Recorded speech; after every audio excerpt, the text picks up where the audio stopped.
Good morning. Today is Tuesday, December 8th, 2020. And I was already out in the world today,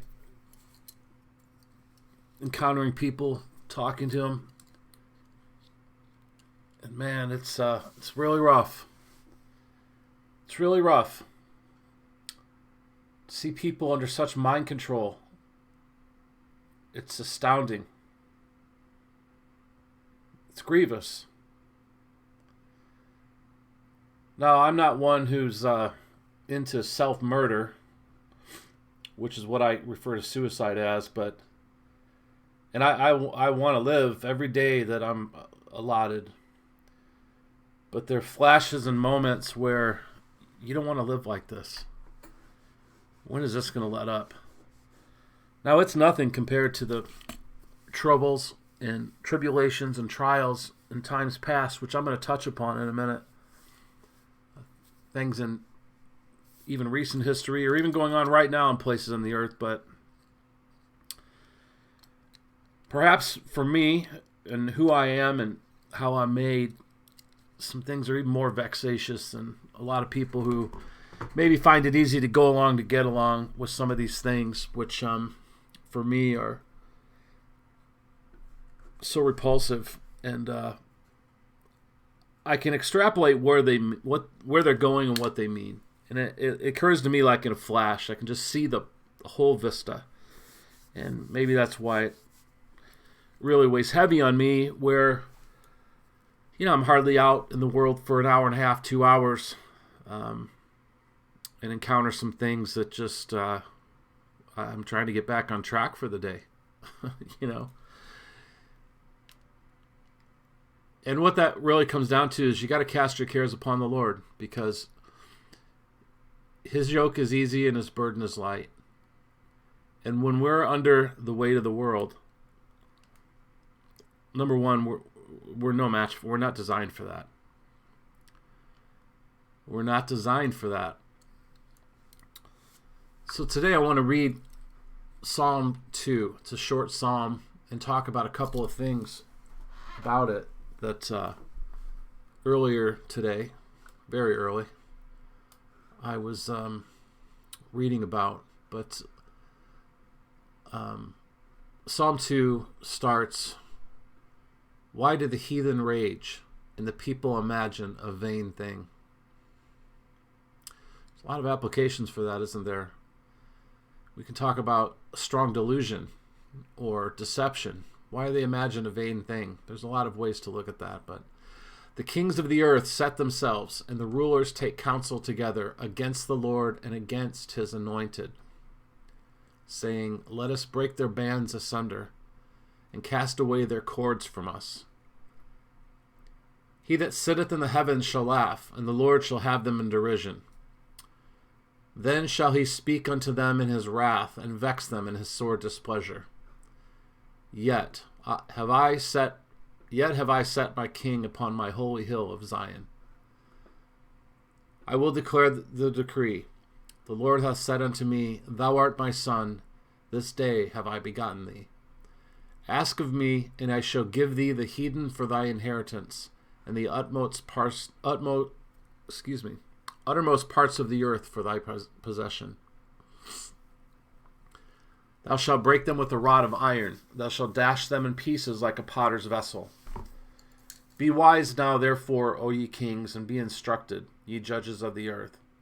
Serve the Lord with fear, and rejoice with trembling.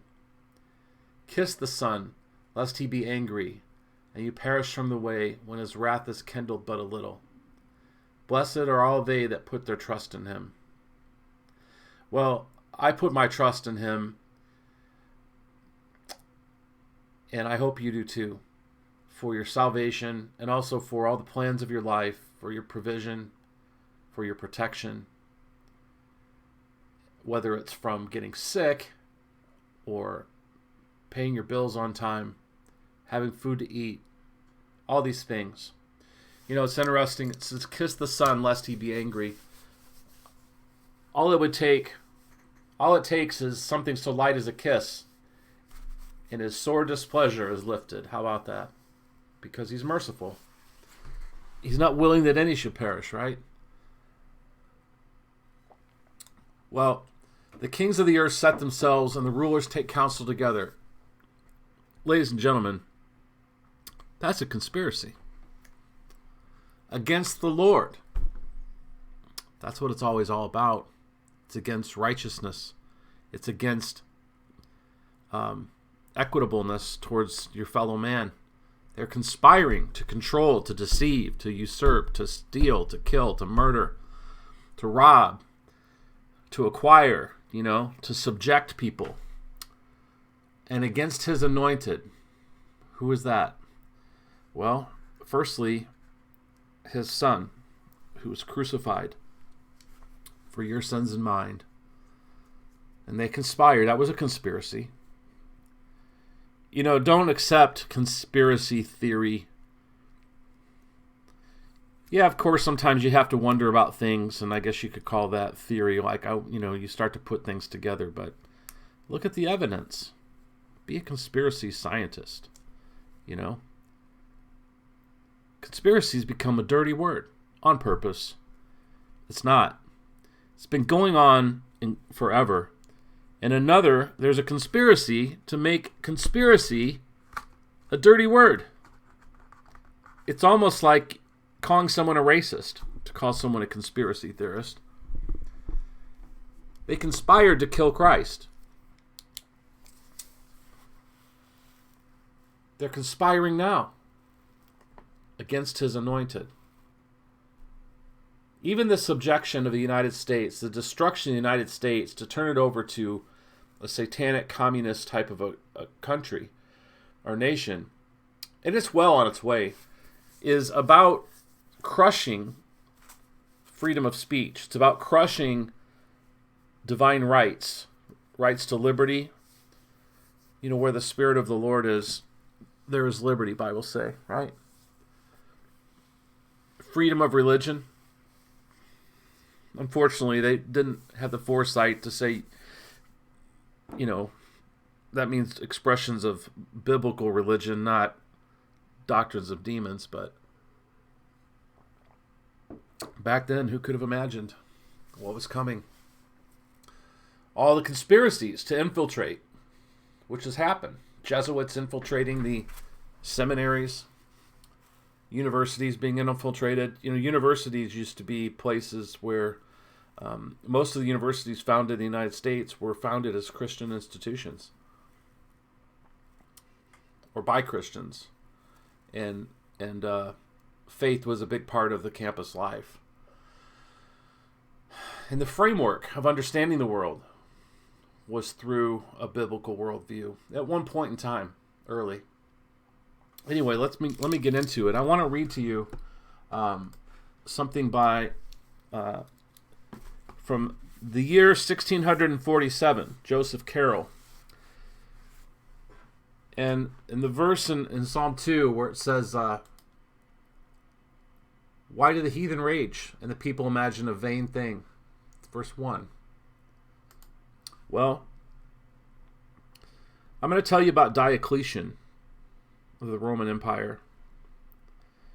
And first I'm going to read this about Diocletian, okay? And I'm going to skip ahead here. There's a lot to read, so I'm going to try to really break it down to something very short here. He was, let me see here, back up. I'm looking on another page. Okay. So he was born in December of 244 AD. And he died in December of 311. He's a Roman emperor from 284 to 305. So it gives you an idea. This is back in the early church, was starting to thrive, So anyway, he became emperor, right? And at some point, he is known for religious persecution of Christians. He persecuted another people with executions and things, burning them, apparently. Followers of Mani, M-A-N-I, Diocletian ordered leading followers of Mani to be burnt alive along with their scriptures in March of 302. And then he declared low-status Manichaeans must be executed by the blade, and high-status Manichaeans, or Manichaeans, however you pronounce it, must be sent to work in the quarries of Proconnesus on Marmara Island in Turkey. So anyway, he moved on from there when he returned to Antioch in the autumn of 302. He ordered that the deacon Romanus of Caesarea have his tongue removed for defying the orders of the courts and interrupting official sacrifices. So Diocletian was all about the Roman gods, okay? He wanted the favor of the gods. So Romanus was sent to prison where he's executed on 17 November 303. Diocletian believed that Romanus of Caesarea was arrogant, and he left the city for Nicomedia in the winter, accompanied by Galerius. Now, Galerius was, he's mentioned in here, I forgot his status, but he influenced him in a bad way. And Galerius basically was really all for exterminations.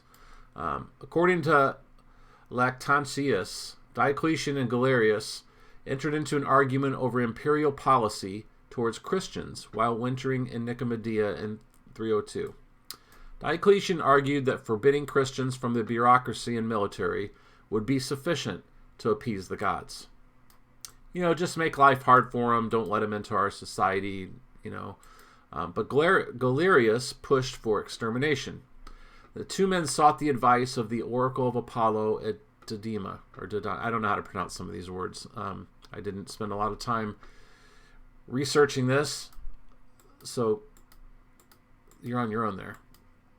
The oracle responded that the impious on earth hindered Apollo's ability to provide advice. Rhetorically, Eusebius records the oracle as saying, quote, the just on earth, unquote. These impious, Diocletian was informed by members of the court, could only refer to the Christians of the empire. All right, so let me just sum this up. So they went to the oracle of Apollo, and the oracle responded that the impious were the ones that hindered his ability to provide advice. And then basically it was determined that the impious means the Christians. They're impious because they may be pious towards the true God, but towards the Roman gods they're impious, right? At the behest of his court, Diocletian acceded to the demands for universal persecution. So on 23rd February 303, Diocletian ordered that the newly built church at Nicomedia be razed. It means destroyed. He demanded that its scriptures be burned and seized its precious stores for the treasury. So he robbed them. He destroyed their building, and I'm sure the scriptures and the Torah, whatever they had there, the scrolls, that's pretty precious probably back in those days, and burned them. The next day, Diocletian's first edict against the Christians was published. The edict ordered the destruction of Christian scriptures and places of worship across the empire. Now remember, the empire was pretty much the entire world at the time, and prohibited Christians from assembling for worship. Does that sound familiar right now? They're not executing Christians in the United States, but they're prohibiting them from assembling for worship, right? Pretty much. Before the end of February, a fire destroyed part of the imperial palace. Galerius convinced Diocletian that the culprits were Christians, of course. Conspirators who had plotted with the eunuchs of the palace. An investigation was commissioned, but no responsible party was found. I wonder if Galerius had anything to do with it, so he could blame it on the Christians. A false flag? You ever heard of one of those? Oh, that's me just being theoretical. Could have happened. Executions followed anyway, and the palace eunuchs Dorotheus and Gorgonius were executed. One individual, Peter Cubicularius, not kidding, that's his name, Cubicularius, was stripped, raised high, and scourged. Salt and vinegar were poured in his wounds, and he was slowly boiled over an open flame. The executions continued until 24th of April 303, when 6 individuals, including the bishop Anthimus, were decapitated. Now, this all sounds so brutal, but this still goes on today. I mean, look at Saudi Arabia. They decapitate people all the time. You can go online and find videos of it. You can probably find one in the last 6 months and watch somebody get their head lopped off and it falls on the ground. Stuff really happened and does. Talk about burning people alive. We've seen that on TV. If you want to see that, you can go find it. Nothing's changed. The same spirit that's in these people manifests in other people to this day, whether it's the groups or... But if you think that all the men that are kings of the earth these days, the kings of the earth who walk around, who fly on Learjets, fly private jets or first class and ride around in limousines and wear $1,500 suits and eat the finest foods and, get $500 haircuts. If you think these people aren't as murderous and brutal as we think of these crazy emperors of old, you need to really have another think, because it's the truth. Nothing's changed. So a little more here, just a little more. The second fire occurred 16 days after the first. Galerius left the city for Rome, declaring Nicomedia unsafe. Diocletian would soon follow.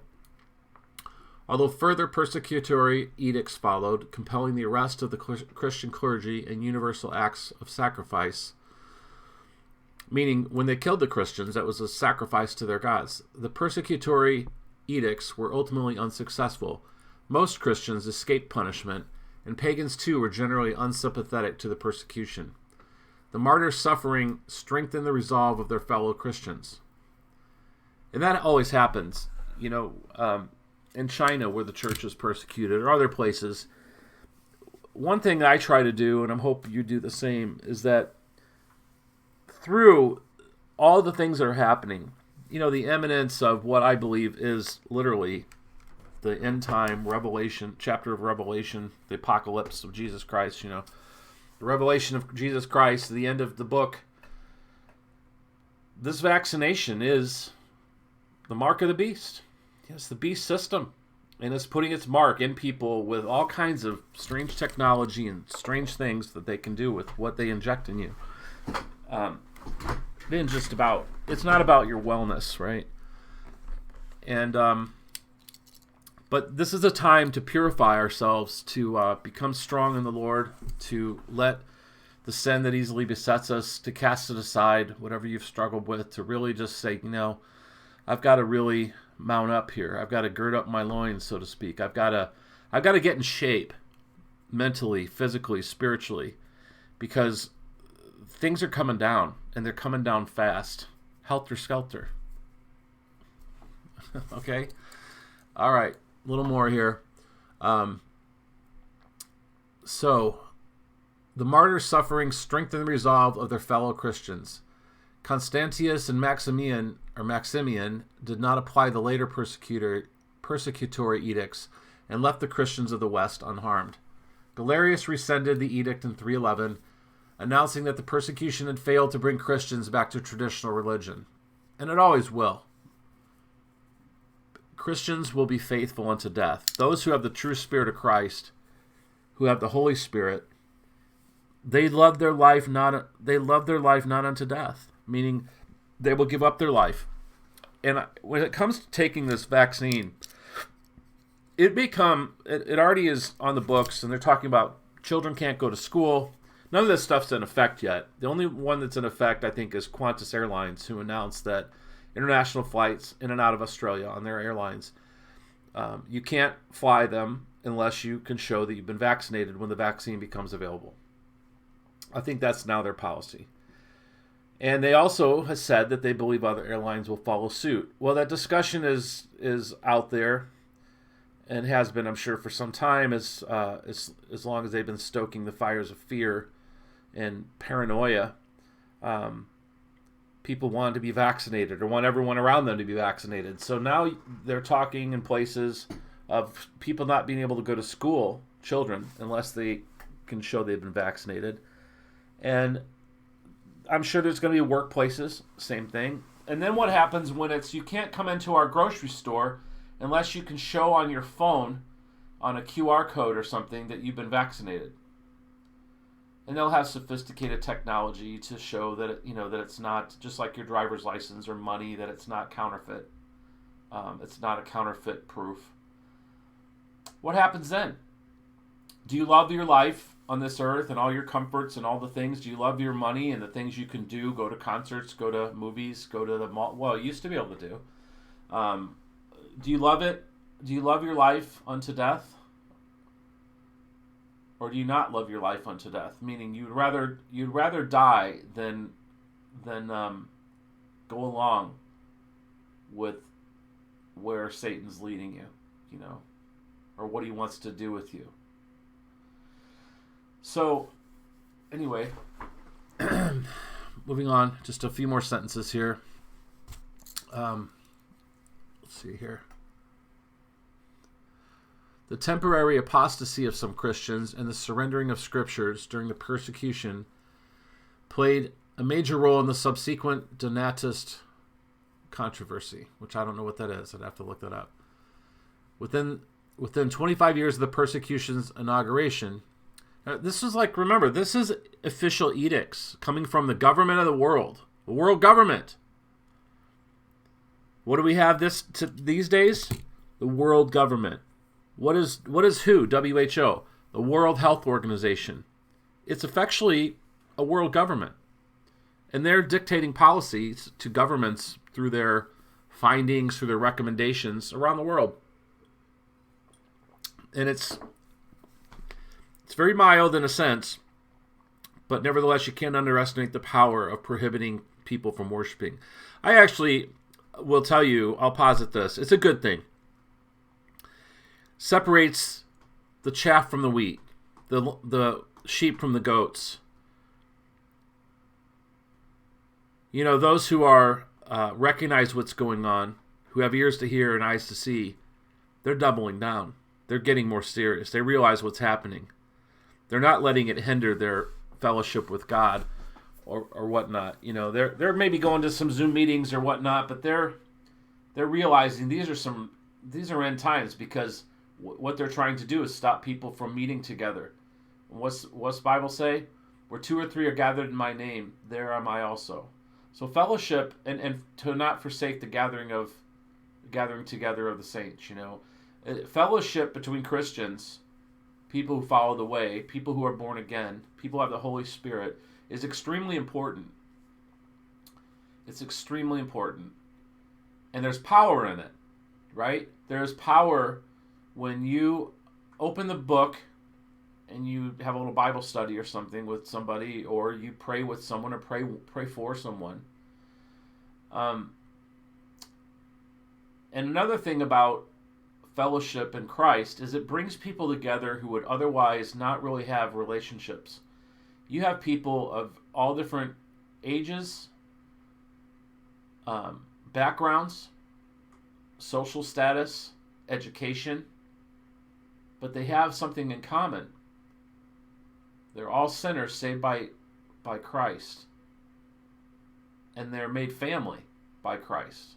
And they're made of one body by Christ, by the Spirit of the Lord. And how that's something you can't really get through a Zoom meeting too well. You can't get by sheltering in place in your house. You don't have that beauty and that experience. And how long before how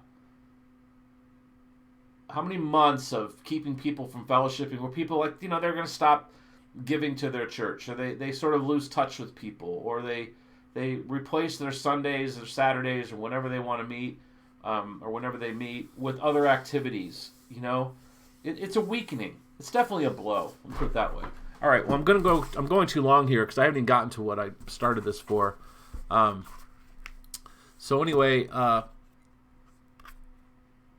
let's see. Within 25 years of the persecution's inauguration, Christian Emperor Constantine would rule the empire alone. He would reverse the consequences of the edicts and return all confiscated property to Christians. Now, we haven't seen that.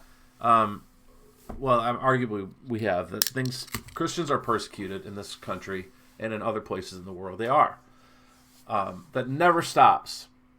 everything from your personal life. The enemies of a man will be his own household.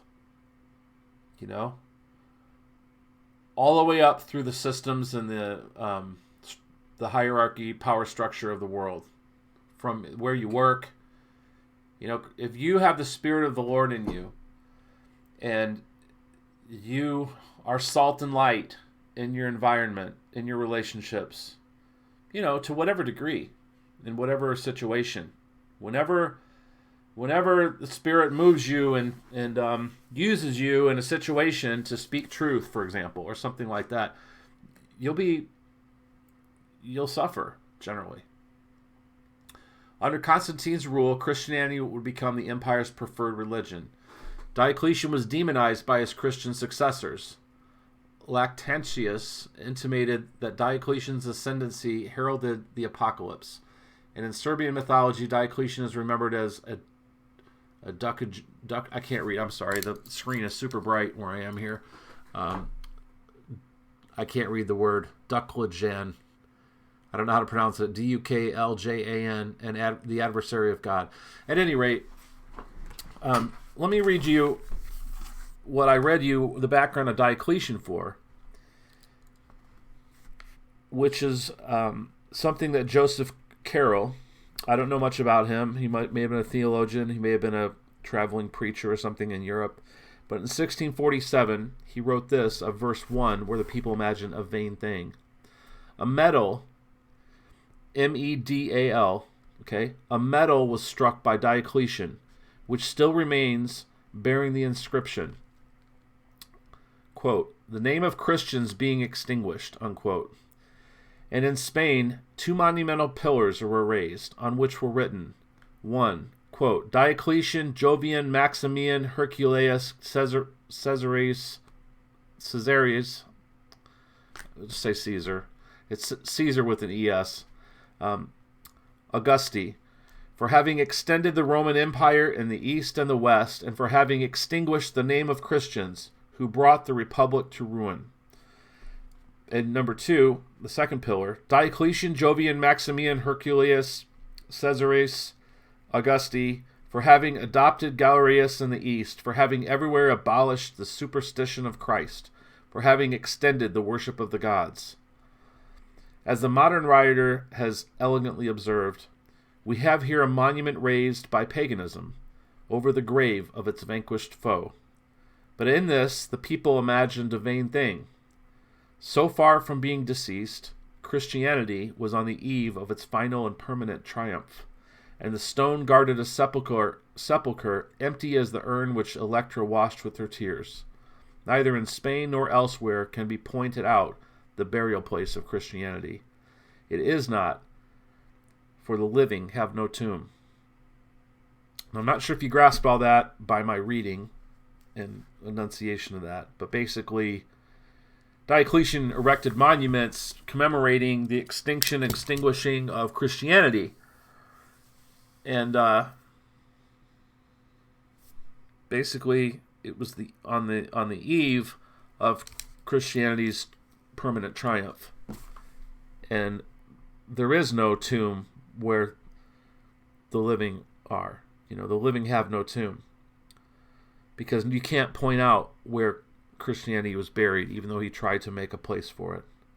Okay? So my point is this, is that the George Soros of the world, the Nancy Pelosi's, I mean, there's a litany. You could go way down, or I could sit here all morning and name names.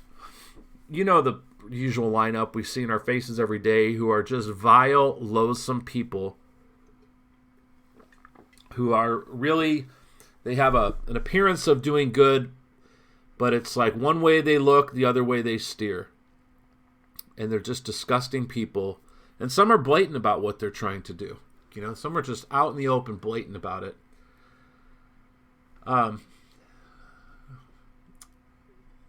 They will meet an end. They will meet an end. They rage and are making all kinds of things happening, and in the Lord's infinite wisdom, all these things that are vexatious to us, they don't compare to what many who have gone before us have experienced. Now, it's not to say we won't experience some of the same things. I do believe, if at some point, if you won't take the vaccination, we could really have a real hard time. You could become so vilified that you might be personally lynched by a raging mob. Who knows what they'll do with some new strain of illness, and you're the super spreader now because you're the unvaccinated Christian who wouldn't take the mark. I don't know. But don't think these things can't happen again in our lifetime to us. They are happening around the world. People are killed because of identifying with Christ. So I have to go on a little further with one more thing that hopefully is encouraging, because it sure was to me. Verses 5 and 9, all right? So verse 5 says, "Then he shall speak unto them in his wrath and vex them in his sore displeasure." Who?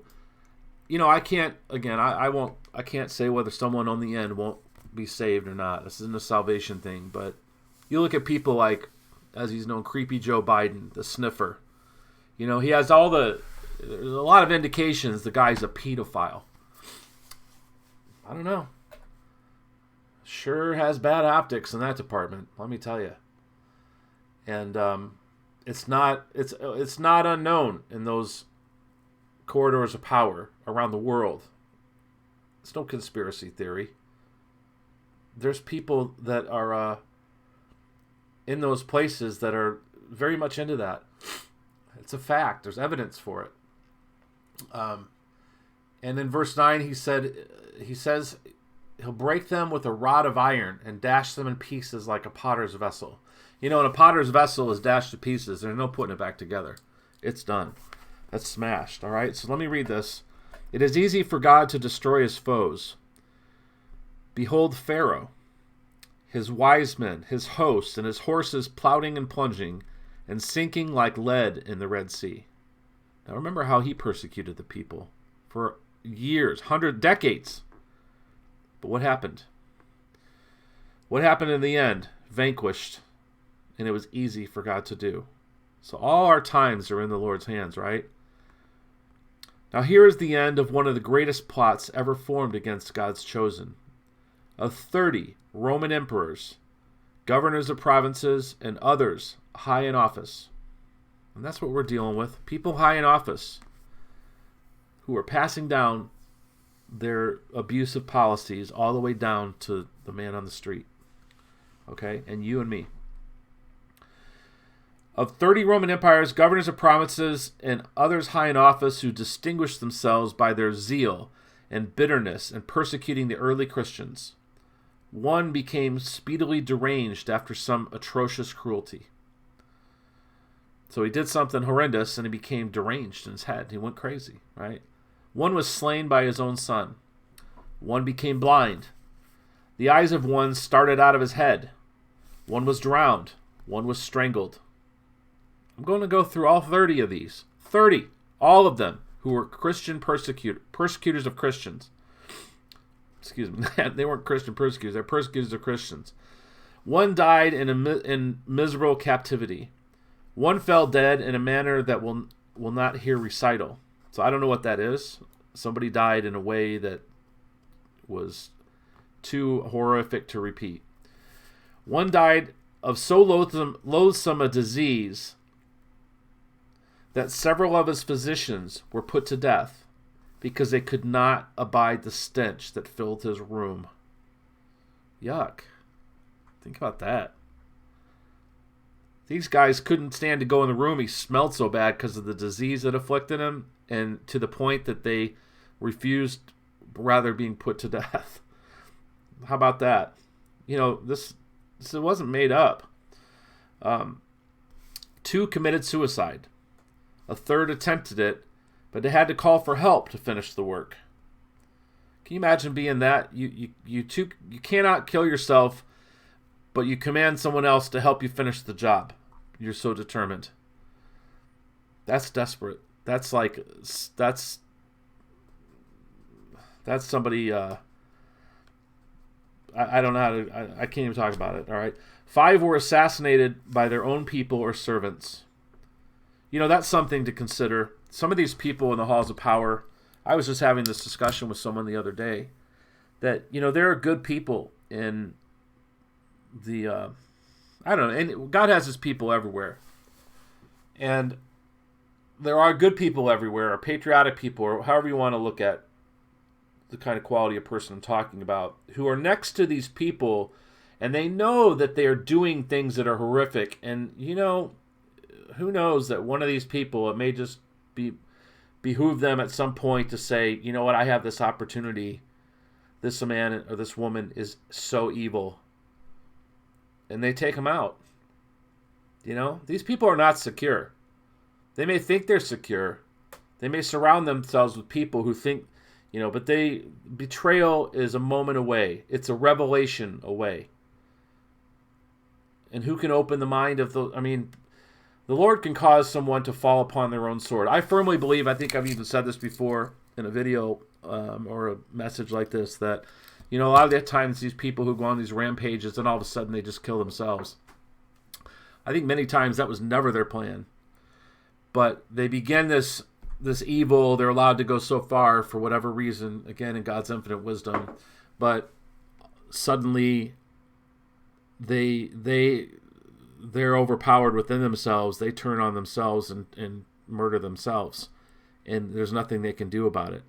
Whether their thoughts go to these places and they do it, thinking, whatever happens, however it happens, I believe that just like the heart of the king is in the Lord's hand, these people, the Lord can move upon someone to do what, there's a Dylan song says, how does it go? The Lord can get his own killing done, or something like that. I'm sorry, it's very early. Let me finish here. I don't know how many we've gone through. Let's see. 5 were assassinated by their own people or servants. And by the way, this comes from a guy named William S. Plummer from 1867. Okay. 5 others died the most miserable and excruciating deaths. Several of them having an untold complication of diseases, and 8 were killed in battle or after being taken prisoners. Among these was Julian the Apostate. In the days of his prosperity, he is said to have pointed his dagger to heaven, defying the Son of God, whom he commonly called the Galilean. But when he was wounded in battle, he saw that all was over with him, and as he gathered up his clotted blood and threw it into the air, exclaimed, "Thou hast conquered, O thou Galilean." Voltaire has told us of the agonies of Charles IX of France, which drove the blood through the pores of the skin of that miserable monarch after his cruelties and treachery to the Huguenots. Now, the Huguenots were, I don't know if you call it a sect, they were a population of Christians in France. So they were persecuted by Charles IX, and apparently he suffered agonies which drove the blood through the pores of the skin. He was like sweating blood. Kind of like an Ebola, where it sounds like, where the organs are dissolving and blood's coming out of every orifice in your body. That's what it sounds like. Anyway, I hope you make a great day knowing that the heathen rage, the people imagined a vain thing, the kings of the earth take counsel together, and they're conspiring to foist all this bullcrap on us, foist all these poisons on us, take your freedoms away, take your guns away, which help you protect yourselves to have free speech and your rights. Let us break their bands asunder and cast away their cords from us. They don't want to hear truth. The bands of truth and righteousness and all these things that come from the word, they want to cast them away. In Canada, apparently it's illegal if you are even in the pulpit, in your own church. Again, we're talking the model of having a brick and mortar church somewhere, it's illegal to preach against or preach that homosexuality is a sin, even though it says so in the scripture. They can come and arrest you. Let's break their bands asunder and cast their cords away from us. But he that sits in the heavens will laugh, and the Lord will have them in derision. In the Lord's own good timing, in his infinite wisdom, which, his ways are not our ways, he's going to bring it all down. Just be on the right side of things. Pray to know the truth, be in the truth, be guided by the Spirit of truth, and ask for discernment to see the lies that are all around us, the cognitive dissonance, everything from putting your groceries on the conveyor belt that the people who stocked it or other customers may have picked up and handled and put back on the shelf when they're reading the label, but you can't have dividers on the conveyor belt. It's just nonsense. But pick up on it. Don't let it drive you crazy, though. And if you're like me, I talk to people. I try to get them to ask questions. But it in a lot of ways, it's not very helpful to me, my own sense of well-being, because it's so frustrating when you're talking to somebody and it just makes me feel my inadequacy or my lack of persuasiveness or my lack of presenting things in such a way or asking the right questions to, I was good in sales, but I cannot sell people on things they don't want to buy, and sometimes you can see somebody's need, but if they don't see their own need, there's no selling them anything. So people what they need or they feel they need is security. They have Stockholm Syndrome.